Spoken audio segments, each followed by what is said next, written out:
नमस्कार साथियों, स्वागत है आपका बैंकर साथी चैनल में। साथियों, सीआईबी एग्ज़ाम से रिलेटेड वीडियोस आप बैंकर साथी चैनल पर देख सकते हैं। वीडियोस आपको पसंद आते हैं तो लाइक करें, साथ ही शेयर करें हमारे सभी बैंकर साथियों के साथ जो सीआईबी एग्ज़ाम देने जा रहे हैं। इस वीडियो में हम डिस्कस करेंगे सीआईबी के पेपर 1 की यूनिट 11, जिसका नाम है चैलेंजेस फेसिंग इंडियन इकोनॉमी। तो इंडियन इकोनॉमी के सामने कौन कौन से चैलेंजेस हैं वो हम इस वीडियो में स्टडी करेंगे। साथियों, यूनिक फीचर्स हैं कुछ इंडियन इकोनॉमी के। इंडियन इकोनॉमी बाकी इकोनॉमी से अलग हो जाती है कई मायनों में। तो कुछ यूनिक फीचर हैं, वो क्या क्या हैं वो देखते हैं। Indian growth is driven by domestic demand, both consumption and investment, while in other developing economies growth comes from export. अब ये क्या है साथियों, क्योंकि हमारे यहाँ जो है डोमेस्टिक डिमांड है उसके ऊपर काफ़ी ज़्यादा डिपेंडेंसी है, हमारी एक्सपोर्ट के ऊपर उतनी डिपेंडेंसी नहीं है, क्योंकि हमारी पॉपुलेशन काफ़ी हमारे कंट्री की काफ़ी ज़्यादा है। इसीलिए कंजम्पशन और इन्वेस्टमेंट जितना होता है वो मोस्टली जो है वो डोमेस्टिक डिमांड है। और इंडिया की ग्रोथ जो है वो डोमेस्टिक डिमांड से ही बढ़ती है। जो ग्रोथ ड्राइवर मेजर है वो डोमेस्टिक डिमांड ही है। हालांकि कई कंट्रीज़ में स्पेशली जो डेवलपिंग कंट्रीज़ हैं वहाँ पर एक्सपोर्ट जो है वो ग्रोथ ड्राइवर है, या ग्रोथ जो आती है मेनली उनकी वो एक्सपोर्ट से आती है। जैसे कि चाइना का एग्जांपल अगर हम लें तो चाइना में मेजर जो ग्रोथ आती है वो एक्सपोर्ट के थ्रू आती है। करंट अकाउंट डेफिसिट, तो value of goods and services imported exceed the value of goods and services imported. तो अगर हमारा जितना हम एक्सपोर्ट करते हैं उससे ज़्यादा हम इंपोर्ट कर लेते हैं, यानी कि हमारा इंपोर्ट जो है वो ज़्यादा रहता है, एक्सपोर्ट कम रहता है।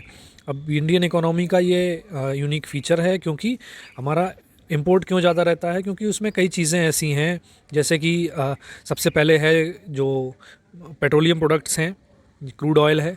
तो क्रूड ऑयल का इंपोर्ट इंडिया करता है, मोस्ट ऑफ जितना रिक्वायरमेंट है उसकी काफ़ी बड़ी परसेंटेज जो है वो इंपोर्ट करते हैं हम। इसके साथ ही और भी कई सारी चीज़ें हैं जो इंपोर्ट की जाती हैं, जैसे गोल्ड हो गया। तो ये सब जो हैं वो इंपोर्ट हैं, इंपोर्ट मेजर जो क्वांटिटी में इंपोर्ट होती हैं चीज़ें, उसके कंपैरिजन में हमारा जो एक्सपोर्ट है वो कम है। तो इसीलिए हमारा जो है वो करंट अकाउंट डेफिसिट हमेशा रहता है। फिजिकल डेफिसिट भी इंडियन इकोनॉमी का यूनिक फीचर है। फिजिकल डेफिसिट भी यहाँ पर रहता है हमेशा। वो इसलिए है क्योंकि गवर्नमेंट का जो एक्सपेंडिचर है वो ज़्यादा रहता है गवर्नमेंट की इनकम से। जितना रेवेन्यू आता है गवर्नमेंट के पास अलग अलग सोर्सेज से, उससे ज़्यादा वो एक्सपेंड करते हैं। सप्लाई कंस्ट्रेंट इकोनॉमी है। तो ये सारे फीचर्स हैं, यूनिक फीचर्स हैं इंडियन इकोनॉमी के। अब कंसर्न क्या क्या है, मेजर जो कंसर्न है या चैलेंजेस हैं इंडियन इकोनॉमी के सामने वो हैं, जैसे फर्स्ट कंसर्न है achieving and sustaining higher growth. Second concern है expediting the process of economic reform. Third concern है attaining financial stability. Fourth concern है improving the infrastructure. Fifth concern है tackling issues like human development, financial inclusion etcetera. तो ये सारे जो हैं वो कंसर्न्स हैं इंडियन इकोनॉमी के, एक एक करके इनको देखते हैं। तो जैसे कि अचीविंग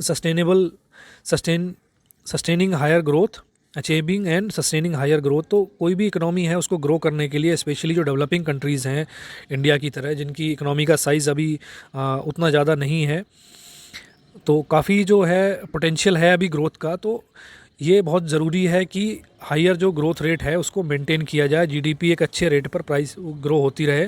तो अचीव द सस्टेनेबल ग्रोथ, तो सस्टेनेबल ग्रोथ हम अचीव करते रहें, यानी कि ग्रोथ भी अचीव करें, साथ ही जो हमारे जो कंसर्न है एनवायरनमेंट को लेकर, जो हमारे कमिटमेंट्स हैं उनको भी पूरा करें इमिशंस को लेकर।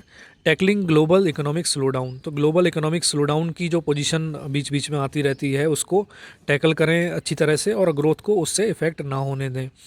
Share of manufacturing GDP is low, that is only 15% as compare to 32% in China. तो जो मैन्युफैक्चरिंग जीडीपी है हमारे यहाँ काफ़ी कम है उसका शेयर। हमारे यहाँ जो है आप देखेंगे कि जो मेजर शेयर है वो सर्विस सेक्टर का है जीडीपी में। तो वो अच्छी बात है, ठीक है, सर्विस सेक्टर अच्छी से ग्रो कर रहा है, लेकिन मैन्युफैक्चरिंग सेक्टर का शेयर जो है अच्छी क्वांटिटी में होना बहुत ज़रूरी है। और अभी काफ़ी कम है, ये 15% ही है, जबकि हमारा जो नेबर है चाइना से अगर हम कंपेयर करें तो वहाँ पर 32% मैन्युफैक्चरिंग सेक्टर का कंट्रीब्यूशन है जीडीपी में। सेकंड कंसर्न है expediting the process of economic reforms. तो इकोनॉमिक रिफॉर्म्स कंटिन्यू रहें, ये बड़ा ज़रूरी है। जो भी इकोनॉमिक रिफॉर्म से स्टार्ट हुए हैं, हालांकि जीएसटी जो हुआ था वो काफ़ी मेजर अचीवमेंट था, लेकिन बाकी जो रिफॉर्म्स हैं जैसे कि लैंड प्रोक्योरमेंट के क्षेत्र में है, टैक्सेस हैं, लेबर है, फॉरेन इन्वेस्टमेंट है, एनर्जी है, इन सभी फील्ड्स में जो रिफॉर्म्स हैं वो पेंडिंग है, इनको भी जल्द से जल्द किया जाए। Reforms are important as India ranks very low in ease of doing business index. तो क्योंकि इंडिया की अगर हम रैंकिंग देखें ईज़ ऑफ डूइंग बिज़नेस में, यानी कितना आसान है इंडिया में बिज़नेस करना, तो वो उसमें रैंकिंग बड़ी ख़राब है, इंडिया की अच्छी रैंकिंग नहीं है। तो उसको ठीक करने के लिए, यानी कि लोगों को अच्छा माहौल देने के लिए इंडस्ट्री को, ताकि लोग आएँ और बिज़नेस करें, इन्वेस्टमेंट करें, तो उसके लिए हमें रिफॉर्म्स करने की ज़रूरत है। थर्ड कंसर्न है अटेनिंग फाइनेंशियल स्टेबिलिटी।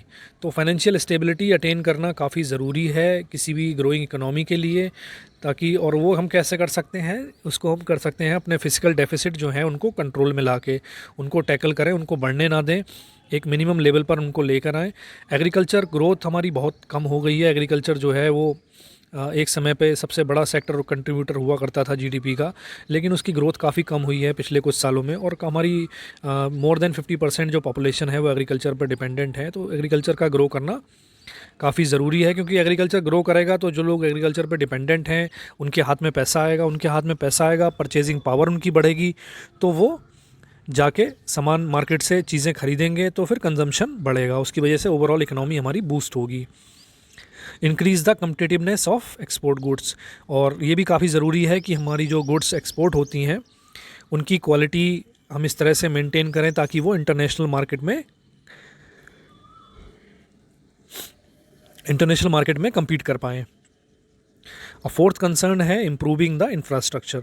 तो इंफ्रास्ट्रक्चर जो है की ड्राइवर होता है किसी भी इकोनॉमी का, इंडियन इकोनॉमी का भी की ड्राइवर है इंफ्रास्ट्रक्चर, और काफ़ी हालत जो है वो ख़राब है। हालांकि इम्प्रूवमेंट हुआ है, काफ़ी हद तक इम्प्रूवमेंट हुआ है, लेकिन अभी भी काफ़ी इम्प्रूवमेंट की गुंजाइश इसमें है इंफ्रास्ट्रक्चर क्षेत्र में, जैसे कि पावर जनरेशन हो गया, डिस्ट्रीब्यूशन हो गया, रोड हो गए, पोर्ट हो गए, रेलवे, एयरपोर्ट, इन सभी को डेवलप करने की हमें ज़रूरत है।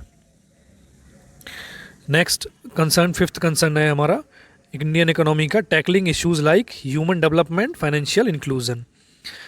तो ह्यूमन डेवलपमेंट करना, यानी कि जो, क्योंकि इंडिया की इतनी बड़ी पॉपुलेशन है और उसमें यूथ पॉपुलेशन काफ़ी ज़्यादा है, तो उन सभी को एजुकेशन प्रोवाइड करना, स्किल्स डेवलप करना उनके अंदर, और उसके बाद में उनको रोज़गार देना, तो ये काफ़ी ज़रूरी है, एक बड़ा टास्क है। और साथ ही जो ह्यूमन डेवलपमेंट इंडेक्स है उसमें इंडिया की रैंकिंग काफ़ी ख़राब आती, काफ़ी नीचे आती है, तो उसको भी इम्प्रूव करना, यानी कि हमारे यहाँ जो ह्यूमन लोग जो रह रहे हैं उनका लाइफ स्टैंडर्ड जो है वो अच्छा हो, वो डेवलप हो जाए, उनके अंदर स्किल्स डेवलप हो, एम्प्लॉयमेंट मिले, तो वो सारे क्षेत्रों में उनको इम्प्रूव करने की काफ़ी ज़रूरत है। और फाइनेंशियल इंक्लूज़न की भी काफ़ी गुंजाइश अभी बची हुई है। हालांकि काफ़ी काम फाइनेंशियल इंक्लूज़न के क्षेत्र में हुआ है पिछले कुछ सालों में, चाहे वो जनधन योजना की बात हो या मुद्रा लोन की बात हो या फिर और इस तरह की जो स्कीम्स हैं, लेकिन अभी भी फाइनेंशियल इंक्लूज़न के क्षेत्र में काम करने की ज़रूरत है। तो इस वीडियो में साथियों इतना ही था इस यूनिट में। बहुत ज़्यादा इसमें कुछ डीप अंडरस्टैंडिंग की ज़रूरत नहीं है, आप एक दो बार इसको पढ़ेंगे, काफ़ी कॉमन सी चीज़ें हैं, एक क्या कहते हैं वो कॉमन सेंस वाली चीज़ें हैं, इसमें कोई रॉकेट साइंस नहीं है। हम सभी जानते हैं इकोनॉमी में हमारी क्या क्या दिक्कतें हैं, क्या क्या कंसर्न्स हैं, और उनको कैसे रेक्टिफाई किया जा सकता है, बस यही इस चैप्टर में है। आई होप कि साथियों वीडियो आपको पसंद आया होगा, तो पसंद आया तो इसे लाइक करें, साथ ही शेयर करें हमारे सभी बैंकर साथियों के साथ जो CIB एग्ज़ाम देने जा रहे हैं। तो मिलते हैं साथियों नेक्स्ट वीडियो में। Thank you.